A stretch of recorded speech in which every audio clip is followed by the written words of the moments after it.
9-10-11 जानुवारियाव जानो गोनां जितु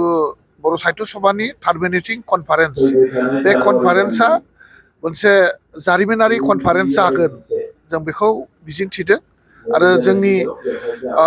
बिटिसि गभर्नमेन्टनिफ्राय जिफोर खामानि मावनो गोनां दङ बे कनफारेन्सखौ लोब्बा लाखिनानै बेफोर गासैबो खामानिखौ जोंनि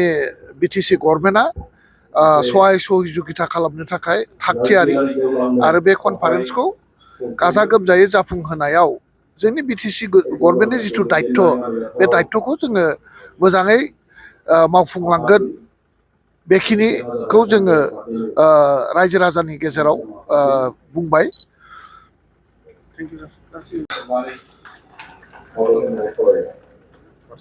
60थि बर' थुनलाइ आफादनि जिथु टार्मिनेटिं कनफारेन्स बे कनफारेन्सखौ गाजा गोमजायै खुंफुंनो थाखाय दिनै गाहाय खुन्थिया गायसननाय जाबाय आरो बे कनफारेन्सखौ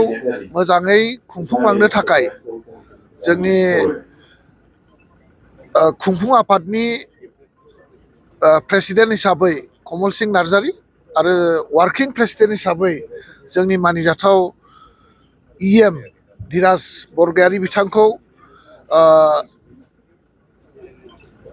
मावफुं आफादनि वार्किं प्रेसिडेन्ट हिसाबै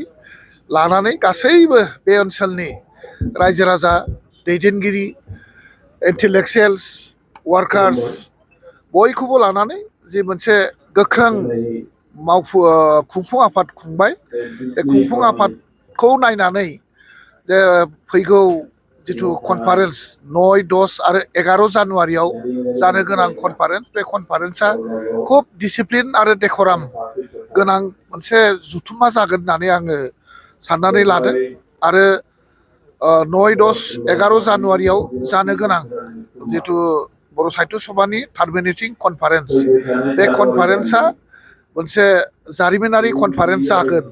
जों बेखौ मिजिंथिदों आरो जोंनि बिटिसि गभर्नमेन्टनिफ्राय जिफोर खामानि मावनो गोनां दङ बे कनफारेन्सखौ लोब्बा लाखिनानै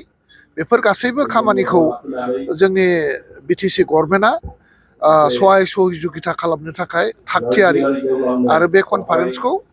गाजा गोमजायै जाफुंहोनायाव जोंनि बिटिसि गभर्नमेन्टनि जिथु दायित्व बे दायित्वखौ जोङो